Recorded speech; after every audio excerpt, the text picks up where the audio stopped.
አክብሮታዊ ሰላምታችን በያላችሁበት ሁሉ ይድረሳችሁ። የቲክቫ ኢትዮጵያ ቤተሰቦች ለሰዓቱ ከምናስደምጣችሁ አበይት የቲክቫ ኢትዮጵያ መረጃዎች መካከል በኦሮሚያ ክልል ሰሜን ሸዋ ዞን ወረጃ አርሶ ወረዳ ሰሞኑን በተፈጸመ አዲስና አሰቃቂ ጥቃት አባትና ልጅን ጨምሮ 6 ሰዎች መገደላቸውና ከ6 በላይ ቀበሌዎች ደግሞ ሙሉ በሙሉ መቃጠላቸውን ነዋሪዎች ለቲክቫ ኢትዮጵያ ተናገሩ።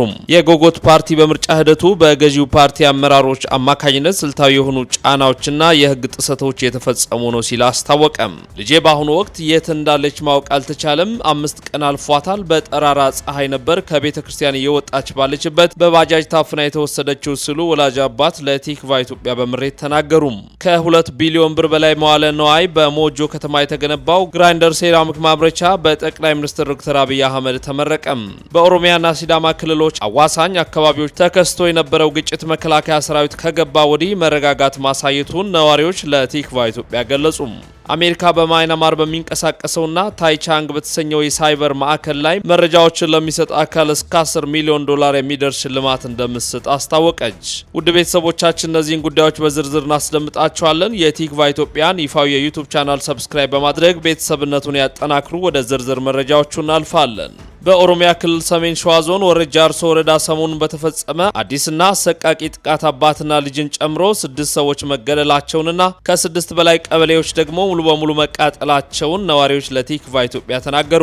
ጥቃቱ የደረሰባቸው በኦሮሚያ ክልል ሰሜን ሸዋ ዞን ወረጃ አርሶ ወረዳ የሸንኮራ ቀበሌ አካባቢው ነዋሪዎች ለቲክቫ ኢትዮጵያ በሰጡት ልብን የሚነካ ቃል ድርጊቱ ቀደም ሲል በአካባቢው ከተፈጸሙ ማናቸውም ጥቃቶች የከፋና እጅግ አሰቃቂ መሆኑን ገልጸዋል። እንደ ነዋሪዎቹ ገለጻ ሸኔ ተብለው በሚጠሩት ታጣቂዎች በተፈጸመው በዚህ ጥቃት ሚያዝያ 30 2018 ዓ.ም 4 ሰዎች ተገድለው የነበረ ሲሆን 2ቱ አባትና ልጅ ናቸው። በጥቃቱ አንዲት እናት በጽኑ ቆስላ በሕክምና ላይ የምትገኝ ሲሆን የገበሬው የድካም ዋጋ የሆነው ከ100 ኩንታል በላይ እህል ወድሟል። እንዲሁም ከ150 በላይ የንብ ቀፎዎች በእሳት ጋይተዋል። ታጣቂዎች ንጹሃንን ከመግደል ባለፈ 150 የሚሆኑ የቀንድ ከብቶችንም ዘርፎ ወስደዋል። የአካባቢው ሰማይ በጭስ መሸፈኑንና አንድም ሳር ቤት ሳይቀር ከ40 እስከ 50 የሚሆኑ መኖሪያ ቤቶች መቃጠላቸውን የሚናገሩት የአይን ማኞቹ ሁኔታው እጅግ ዘግናኝና አሳዛኝ እንደነበር ያስረዳሉ። ከተፈጸመው ግድያና ቃጠሎ ባሻገር 3 ህጻናትን የያዙ እናቶችን ጨምሮ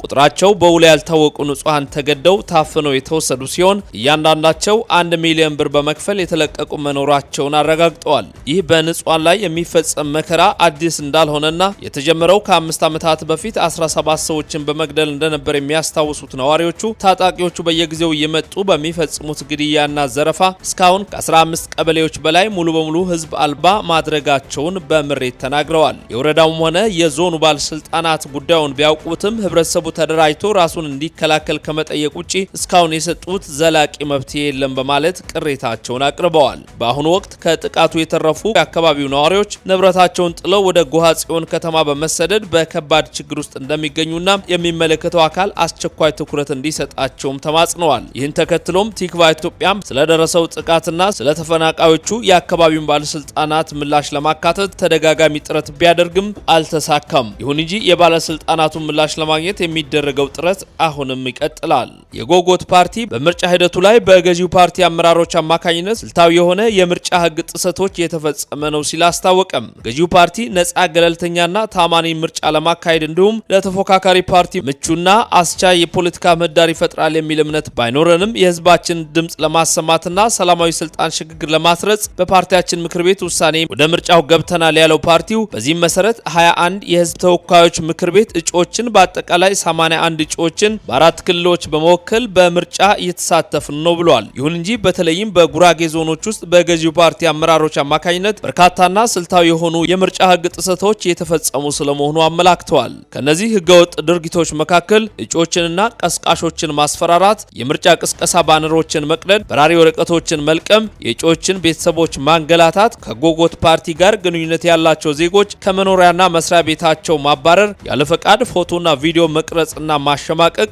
የመንግስትን ተሽከርካሪዎች ታርጋ ፈቶ ለገዢው ፓርቲ ቅስቀሳ ማዋል፣ የፍርድ ቤት ዳኞችን ለፓርቲ ቅስቀሳ መጠቀም፣ አቅመ ደካሞች ናቸው እኛ እንመርጥላቸዋለን በሚል ሰበብ ከምርጫው ዕለት አስቀድሞ የህዝብን የምርጫ ካርድ ቤት ለቤት እየዞሩ እስከ መሰብሰብ የደረሱ እጅግ አሳሳቢ ጥሰቶች እየተፈጸሙ እንደሆነ አመላክተዋል። ፓርቲው በየምርጫ ክልሉ ተፈጽመዋል ያላቸውን ግፎችና የህግ ጥሰቶችን በዝርዝር አቅርበዋል።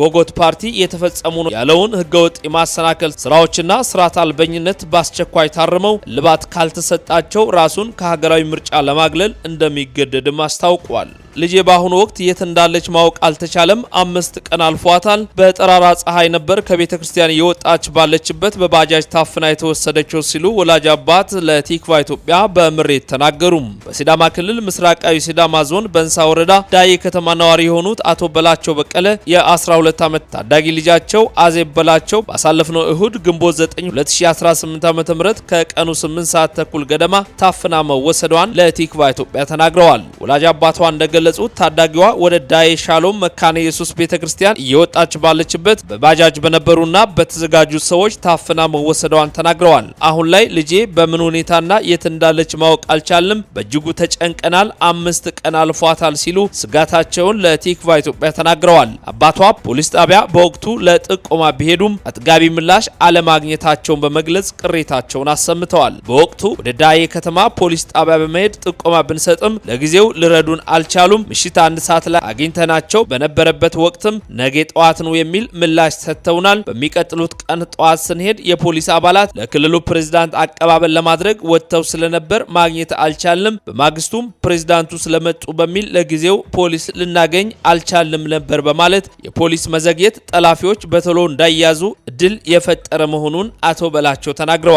ታዳጊዋ አዘብ ከታገተች ዛሬ 5ኛ ቀን ቢሆንም የፖሊስ ፍለጋ ሂደት በሚፈለገው ፍጥነት እየሄደ አለመሆኑንም ወላጅ አባቷ በምሬት ተናግረዋል። ፖሊስ ለጉዳዩ አፋጣኝ ትኩረት እንዲሰጥ ጠይቀዋል። በተለይም ሴቶችና ህጻናት ላይ የሚሰሩ ተቋማትና ድርጅቶችን ጨምሮ መላው የኢትዮጵያ ህዝብ ህጻናት ላይ እየተፈጸመ ያለውን ጥቃት በማውገዝ ከልጄ ጎን እንዲቆምም ጥሪ ያቀርባለሁ ሲሉ ለቲክቫ ኢትዮጵያ ተናግረዋል። ከ2 ቢሊዮን ብር በላይ መዋለ ንዋይ በሞጆ ከተማ የተገነባው ግራይንደር ሴራሚክ ማምረቻ በጠቅላይ ሚኒስትር ዶክተር አብይ አህመድ ተመርቆ ተከፈተም። ግራይንደር ሴራሚክ ማኑፋክቸሪንግ በተባለ ኃላፊነቱ የተወሰነ የግል ማህበር የተገነባው ይህ ፋብሪካ በ300,000 ካሬ ሜትር ቦታ ላይ ያረፈ ነው። ፋብሪካው ዓለም አቀፍ ደረጃውን የጠበቀ የሴራሚክና የፓርስሌን ንጣፎችን የሚያመርት ሲሆን ከእቅድና መሬት ዝግጅት እስከ ሙሉ ስራ ማስጀመሪያው የወሰደው ጊዜ 9 ወራት ብቻ እንደሆነም የጠቅላይ ሚኒስትር ጽህፈት ቤት ዘገባ አመላክቷል። በአሁኑ ወቅትም 60 በ60 የሴራሚክ ንጣፎችን በስፋት ማምረት የጀመረ ሲሆን በሚቀጥሉት 2 ወራትም የምርት አይነቶቹን በማስፋት 80 በ80፣ 60 በ120፣ 70 በ140 እና 80 በ160 መጠን ያላቸውን የንጣፍ አይነቶች እንዲሁም የአውሮፓን የጥራት ደረጃ ያሟሉ የፓርስሌን ምርቶችን ማምረት እንደሚጀምር ተነግሯል። ከ2 ቢሊዮን ብር በላይ መዋለ ንዋይ የወጣበት ይህ ፋብሪካ በኢትዮጵያ የኢንዱስትሪ ሽግግር ጉዞ ውስጥ ትልቅ ምዕራፍ ያመላከተ ክንውን እንደሆነም የጠቅላይ ሚኒስትር ጽህፈት ቤት አመላክቷል። ለፋብሪካው ምርት የሚያስፈልጉ ጥሬ ዕቃዎች 80 በመቶ የሚሆኑት ከፋብሪካው በ100 ኪሎ ሜትር ክበብ ውስጥ የሚገኙ ሲሆን ይህም ሙሉ በሙሉ የተቀናጀና ከአካባቢው ማህበረሰብ ጋር የተሳሰረ የአቅርቦት ሰንሰለት እንደሚፈጥርም ተመላክቷል። የጠቅላይ ሚኒስትር ጽህፈት ቤት ኢትዮጵያ ከውጭ የሚገቡ ምርቶችን በሀገር ውስጥ በመተካት ባሳለፍነው 9 ወራት ብቻ 4.85 ቢሊዮን ዶላር በላይ የውጭ ምንዛሪ ማዳን በቻለችበት በዚህ ወቅት የግራይንደር ሴራሚክ መከፈቱ የውጭ ምርት ጥገኝነትን የሚቀንስ ብቻ ሳይሆን ኢትዮጵያን በዓለም አቀፍ ገበያ ተወዳዳሪ እንደምትሆን የሚያስችላት ጭምር ነው ሲል ዘግቧል። በኦሮሚያና ሲዳማ ክልል አዋሳኝ አካባቢዎች ተከስቶ የነበረው ግጭት መከላከያ ሰራዊት ከገባ በኋላ መረጋጋት ማሳየቱን ነዋሪዎች ለቲክቫ ኢትዮጵያ ተናገሩ። በኦሮሚያ ክልል ምስራቅ ጉጂ ዞን ሀረንፋማ ወረዳና በሲዳማ ክልል ምስራቃዊ ሲዳማ ዞን ጭሬ ሆኮና አሮሬሳ ወረዳዎች አዋሳኝ አካባቢዎች ተቀስቅሶ የነበረውና ለሰዎች ህይወት መጥፋት ምክንያት የሆነው ግጭት አሁን ላይ መረጋጋቱን ነዋሪዎች ለቲክቫ ኢትዮጵያ ገልጸዋል። ቲክቫ ኢትዮጵያ ከዚህ ቀደም አነጋግሯቸው የነበሩ የጭሬና ሆኮ ነዋሪዎች ባለፉት ቀናት በአካባቢው የነበረው ግጭት አሁን ላይ የተኩስ ድምጽ ወደማይሰማበት አንጻራዊ ሰላም ተሸጋግሯል ሲሉ ተናግረዋል። መከላከያ ከገባ በኋላ ሆኮ ግርጃም አሮሬሳም የጥይት ተኩስ የለም ያሉን አንድ የአካባቢው ነዋሪ በርካታ ሰዎች ከመኖሪያ ቀያቸው ተፈናቅለው በየትምህርት ቤቱና በየእምነት ተቋማቱ ተጠልለው እንደሚገኙ ገልጸዋል። ቲክቫ ኢትዮጵያ በስልክ አግኝቶ ያነጋገራቸው በግጭቱ ምክንያት የተፈናቀሉ የሆኮ ግርጃ ነዋሪዎች ግጭቱ ጉቦ ህማ መነሳቱን ከጉጂ ጎረቤቶቻቸው ጋር በጋራ ነበር የሰማነው፣ በሁለተኛው በ20ኛው ቀን ማታ ግን ከሌላ አካባቢ የመጡ ሌሎች እየተኮሱ ቤት ማቃጠል ሲጀምሩ ነፍሳችንን ለማስመለጥ ራሳችንን ብቻ ይዘን ሸሸን ሲሉ ለቲክቫ ኢትዮጵያ ተናግረዋል። ነዋሪዎቹ አሁን ላይ መረጋጋት እየታየ ነው ያሉ ሲሆን ስጋት አለብን፣ አንዳንድ ቤቶች ያሉበት ቦታ መልክዓ ምድር መከላከያ ሰራዊት ካለበት አካባቢ ብዙ ይርቃል፣ ከሌላ አካባቢ መጥቶ ጥቃት እየፈጸሙ ኃይሎች ከአካባቢው መውጣታቸው ባልተረጋገጠበት ወደ ቀያቸው መመለስ ያስፈራናል ብለዋል። ቲክቫ ኢትዮጵያም የሲዳማ ክልል ሰላምና ጸጥታ ቢሮ ኃላፊ አቶ ዳዊት ዶጊሶ እንዲሁም የኦሮሚያ ክልል ምስራቅ ጉጂ ዞን አመራሮችን ለማግኘት ያደረገው ተደጋጋሚ ሙከራ አልተሳካም። ይሁን እንጂ የሲዳማ ክልል ሰላምና ጸጥታ ቢሮ በፌስቡክ ገጹ ባሰራጨው መረጃ በገበያ ላይ በድንገት ተከስቶ በሲዳማ ክልል ጭሪ፣ አሮሬሳና ሆክ ወረዳዎች፣ በኦሮሚያ ክልል ምስራቅ ጉጂ ዞን ሀረምፋማ ወረዳ አዋሳኝ አካባቢዎች ተስፋፍቶ የነበረው ግጭት የፌዴራል ፖሊስና የሀገር መከላከያ ሰራዊት ወደ አካባቢው በመግባታቸው ግጭቱ ሙሉ በሙሉ መቆሙን አስታውቀዋል። በግጭቱ ምክንያት በሁለቱም ወገን በሰው ሕይወትና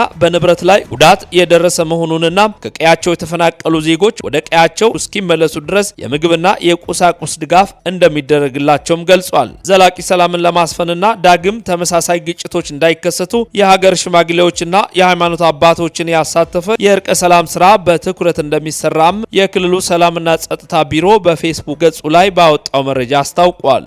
አሜሪካ በማይናማር በሚንቀሳቀሰውና ታይቻንግ በተሰኘው የሳይበር ወንጀል ማዕከል ላይ መረጃዎችን ለሚሰጥ አካል እስከ $10 ሚሊዮን የሚደርስ ሽልማት እንደምትሰጥ አስታወቀች። ሽልማቱ የማዕከሉን የገንዘብ እጥበት ለማስቆምና በማጭበርበር የተገኘውን ገንዘብ ለመያዝ የሚያግዝ ጥቆማ ለሚያቀርቡ የተዘጋጀ ነው ተብሏል። የአሜሪካ ፍትህ ሚኒስትር እንዳለው ማዕከሉ ሰዎችን በፍቅርና በጓደኝነት ሽፋን በማሳመን በሐሰተኛ የክሪፕቶ ከረንሲ ኢንቨስትመንት ድረገጾች አማካኝነት ዓለም አቀፍ ማጭበርበሮችን ይፈጽማልም ብለዋል። አሜሪካ መረጃው ያለው ማንኛውም ሰው በኢሜል አድራሻ tiachange@fbi.gov በኩል ኤፍቢአይን እንዲያናግርና በተጨማሪም በአቅራቢያው ከሚገኙ የአሜሪካ ኤምባሲ ወይንም ቆንጽላዎች ጋር መነጋገር እንደሚቻልም አስታውቋል። በደቡብ ምስራቅ እስያ የሚንቀሳቀሱ መሰል ማዕከላት በአሜሪካ ላይ ያደረሱት የገንዘብ ኪሳራ እንደ አውሮፓውያኑ አቆጣጠር 2025 ብቻ ከ7.2 ቢሊዮን ዶላር በላይ መድረሱ ይገመታል። ውድ የቲክቫ ኢትዮጵያ ቤተሰቦች ለሰዓቱ ያዘጋጀንላችሁ አጫጭር መረጃዎች ይህንን ይመስሉ ነበር። ከሰዓታት ቆይታ በኋላ በሌሎች አዳዲስ መረጃዎች እንመለሳለን። የተወዳጁ ቲክቫ ኢትዮጵያን ይፋዊ የዩቲዩብ ቻናል ሰብስክራይብ በማድረግ ቤተሰብ ይሁኑ። ሰናይ ቆይታ